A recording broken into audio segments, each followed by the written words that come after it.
Hello friends, இன்றைக்கி நம்ம ஒரு இன்ட்ரெஸ்டிங்கான காணொலியில் பார்க்குறோம். இன்றைக்கி நம்ம law of black body radiation பற்றி தான் பார்க்குறோம். லாஸ் ஆஃப் பிளாக் பாடி ரேடியேஷனில் பிளாக் பாடி என்னது, எல்லா வகையான அலைநீளங்களுடைய எல்லா கோணங்கள்லேருந்து வந்தாலும் அதை உறிந்து கொள்ள உமிழுகின்ற ஒரு பொருள் இந்த பிளாக் பாடி. இந்த பிளாக் பாடி கரும்பாடி பற்றிய 4 விதிகள் இருக்குது. முதலாவது விதி என்னன்னு பார்த்தீங்கன்னா ஸ்டீஃபன் போல்ட்ஸ்மேன் விதி. அதாவது இ அப்படிங்கிற ஒரு குறியீடு பார்ப்பீங்க. இ அப்படின்னு என்னது,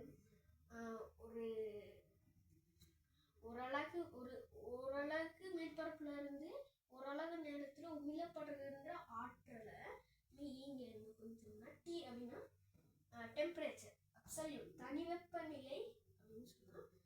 அப்போ இங்கே ஓரளவு சதுர மேற்பரப்பிலிருந்து ஓரளவு நேரத்தில் உமிழப்படுகின்ற ஆற்றல் அந்த கரும்பொருளின் தனி வெப்பநிலை 4ஆம் அடுக்கிற்கு சமம். இங்கே சிக்மா அப்படிங்கிறது வந்து ஸ்டீஃபன் போல்ட்ஸ்மேன் மாறிலி அப்படின்னு சொல்லலாம். இதற்கு பெருமானம் வீன்ஸ் டிஸ்பிளேஸ்மெண்ட் லா, வீனின் இடப்பெயர்ச்சி விதி. அதாவது உச்ச அலை நீளம் என்னது,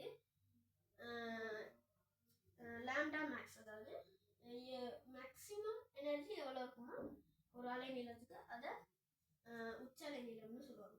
இந்த உச்ச அலை நீளம் வந்து எதுக்கு எதிர் விகிதத்தில் இருக்கும்னா அந்த கரும்பொருளுடைய அப்சல்யூட் டெம்பரேச்சருக்கு தனி வெப்பநிலைக்கு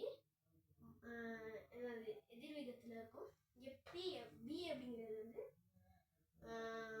வீன்ஸ் கான்ஸ்டன்ட், வீனின் இடப்பெயர்ச்சி மாறிலி அப்படின்னு சொல்லுவாங்க. இங்கே வீனின் டிஸ்பிளேஸ்மெண்ட் லா என்ன சொல்லுது அப்படின்னா, ஒரு அலைநீளம், ஒரு உச்ச அலைநீளமுடைய ஒரு என்னது ஒரு அலை என்னன்னா அது வந்து குறுகிய ஆற்றலுக்கு அதுக்கு எனர்ஜி கூட அது வந்து ஒரு குறுகிய ஆற்றலுக்கு ஷிஃப்ட் ஆயிருக்கு, இடப்பெயர்ச்சி அடைஞ்சிருக்கு. இதனால தான் சூடான பொருட்கள் நீளமாகவும் நீளம் வெள்ளையாகவும் என்னது நல்லா லைட்டா, அதாவது லைட்டா சூடாக்குறதெல்லாம்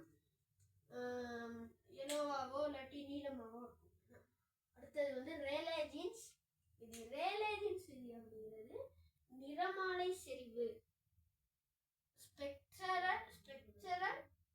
ரேடியன்ஸ் சம்பந்தப்பட்ட ஒரு விதி, இந்த ரேலே ஜீன்ஸ்.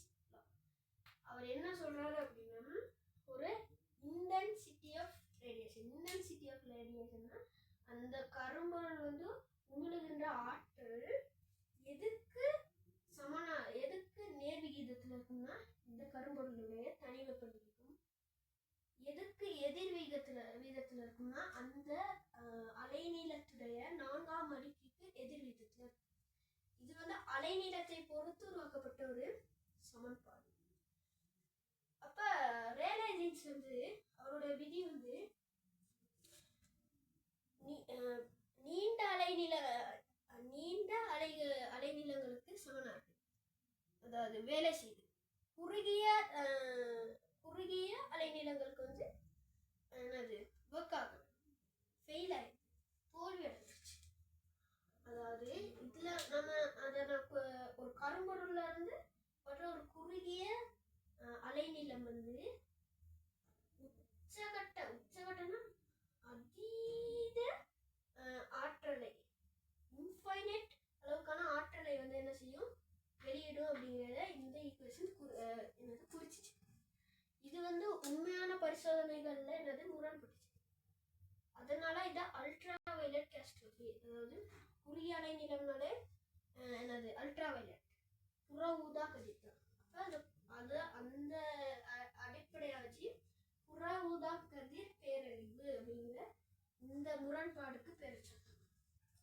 இதை சரி செய்யலாம் மேக்ஸ் பிளாங்க் அப்படிங்கிற ஒரு ஜெர்மானிய இயற்பியலாளர், பிசிசிஸ்ட் என்ன செய்யறாரு அப்படின்னா ஒரு விதியா முன்வைக்கிறார். அதாவது எந்த ஒரு ரேடியேஷனும் அலைகளாக இல்லாட்டி நேரடியாக போயிடுது, பொட்டலங்களாக, சிறிய பொட்டலங்களாக. லைட்டெல்லாம் பார்த்தீங்கன்னா ஒரு வேகமாக போகாது, தனித்தனி என்னவா இருக்கும், ஃபோட்டான்ஸாக போகும், பார்ட்டிகல்ஸாக போகும். சரியா? அதைத்தான் யார் சொல்றாங்க, பிளாங்க் சொல்றாரு. இதை ஒரு குவாண்டாவாக போவார். இந்த குவாண்டா அப்படிங்கிற ஒரு வச்ச ஃபர்ஸ்ட் பெண்ணால் தான் இன்னைக்கு ஒட்டுமொத்தமாகவே என்னது குவாண்டம் அப்படிங்கிற ஒரு ஃபிசிக்ஸ் வந்து தோணுச்சு. அப்போ இவர் என்ன சொல்றாரு அப்படின்னா, அந்த எனர்ஜி வந்து எதுக்கு ஈக்குவல் ஆகும்னா அந்த பொருளுடைய ஃப்ரீக்குவென்சி அதிர்வெண் இருக்குன்னு அதுக்கு சமனாக இருக்கும். அப்போ இந்த H அப்படிங்கிறது என்னன்னா பிளாங்க்ஸ் கான்ஸ்டன்ட், பிளாங்கின் மாறிலி, அதோட பெருமானம் வந்து எவ்வளோ. அப்போ பிளாங்க் என்ன செய்யறாரு அப்படின்னா ஒரு ரேடியேஷன் ஃபார்முலா வந்து முன்வைக்கிறாரு. அது வந்து அலைநீளங்களை பொறுத்து இருக்கலாம், என்னது அதிர்வெண்ணை பொறுத்து இருக்கலாம். அப்படிங்கிற ஒவ்வொன்றுக்கும் குறுகிய அலை நீளமாக இருந்தாலும் சரி, நீண்ட அலை நீளமாக இருந்தாலும் சரி, என்னது பிளாங்க்ஸ் ரேடியேஷன் ஃபார்முலா வந்து ஒர்க் ஆகுது. இந்த 4 லாஸ் பற்றி உங்களுக்கு ஒழுங்காக புரிஞ்சிருக்கும்னு நினைக்கிறேன். அப்போ இன்னும் இந்த மாதிரி குவாண்டம் சம்மந்தமான வீடியோஸ் வேணும் அப்படின்னா என்னை ஃபாலோ பண்ணுங்கள்.